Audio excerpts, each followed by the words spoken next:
Shalom, shalom sahabat-sahabat semua yang diberkati Tuhan. Selamat hari Minggu buat kita, selamat beribadah kepada Tuhan. Tuhan Yesus memberkati. Puji Tuhan, kita dapat berjumpa kembali di channel Hers Rumah Hoke di pagi ini, dan sama-sama kita akan makan makanan rohani dengan membaca dari Ulangan pasal 25 ayat yang pertama sampai ayatnya yang ke-19. Untuk itu mari kita berdoa.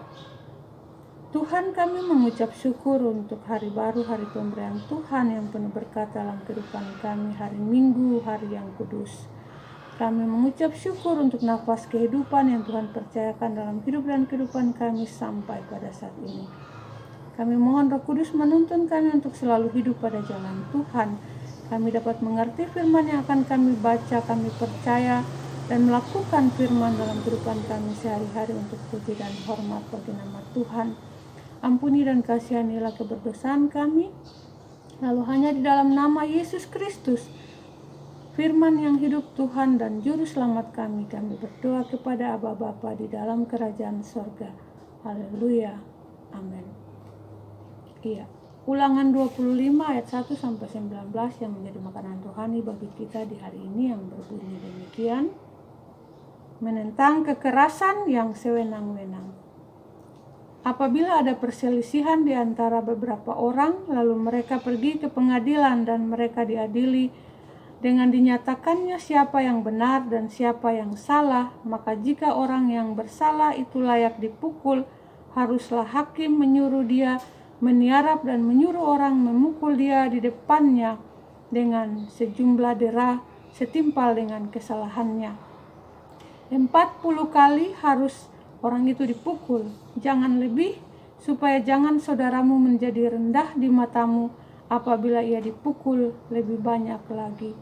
Janganlah engkau memberangus mulut lembu yang sedang mengirik. Tentang kawin dengan istri saudara yang telah mati. Apabila orang-orang yang bersaudara tinggal bersama-sama dan seorang daripada mereka mati dengan tidak meninggalkan anak laki-laki, maka janganlah istri orang yang mati itu kawin dengan orang di luar lingkungan keluarganya. Saudara suaminya haruslah menghampiri dia dan mengambil dia sebagai istrinya, dan dengan demikian melakukan kewajiban perkawinan ipar. Maka anak sulung yang nanti dilahirkan perempuan itu haruslah dianggap sebagai anak saudara yang sudah mati itu, supaya nama itu jangan terhapus dari antara orang Israel. Tetapi jika orang itu tidak suka mengambil istri saudaranya, maka haruslah istri saudaranya itu pergi ke pintu gerbang menghadap para tua-tua serta berkata, iparku menolak menegakkan nama saudaranya di antara orang Israel.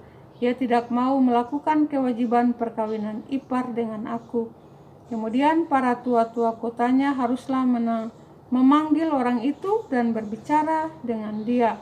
Jika ia tetap berpendirian dengan mengatakan, aku tidak suka mengambil dia sebagai istri, maka haruslah istri saudaranya itu datang kepadanya di hadapan para tua-tua, menanggalkan kasut orang itu dari kakinya, meludahi mukanya sambil menyatakan, beginilah harus dilakukan kepada orang yang tidak mau membangun keturunan saudaranya. Dan di antara orang Israel namanya haruslah disebut kaum yang kasutnya ditanggalkan orang. Larangan berbuat biadab. Apabila dua orang berkelahi dan istri yang seorang datang mendekat untuk menolong suaminya dari tangan orang yang memukulnya, dan perempuan itu mengulurkan tangannya dan menangkap kemaluan orang itu, maka haruslah kau potong tangan perempuan itu, janganlah engkau merasa sayang kepadanya. Sukatan dan timbangan yang benar. Janganlah ada di dalam pundi-pundimu dua macam batu timbangan, yang besar dan yang kecil. Janganlah ada di dalam rumahmu dua macam eva, yang besar dan yang kecil. Haruslah ada padamu batu timbangan yang utuh dan tepat.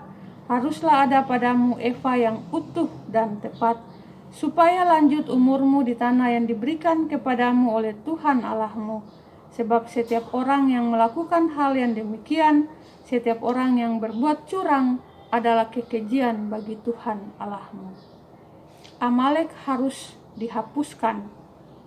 Ingatlah apa yang dilakukan orang Amalek kepadamu pada waktu perjalananmu keluar dari Mesir, bahwa engkau didatangi mereka di jalan dan semua orang lemah pada barisan belakangmu dihantam mereka, sedang engkau lelah dan lesuh. Mereka tidak takut akan Allah. Maka apabila Tuhan Allahmu sudah mengaruniakan keamanan kepadamu pada segala musuhmu di sekeliling, di negeri yang diberikan Tuhan Allahmu kepadamu untuk dimiliki sebagai milik pusaka, maka haruslah engkau menghapuskan ingatan kepada Amalek dari kolong langit. Janganlah lupa. Demikianlah pasal pembacaan firman Tuhan di saat ini.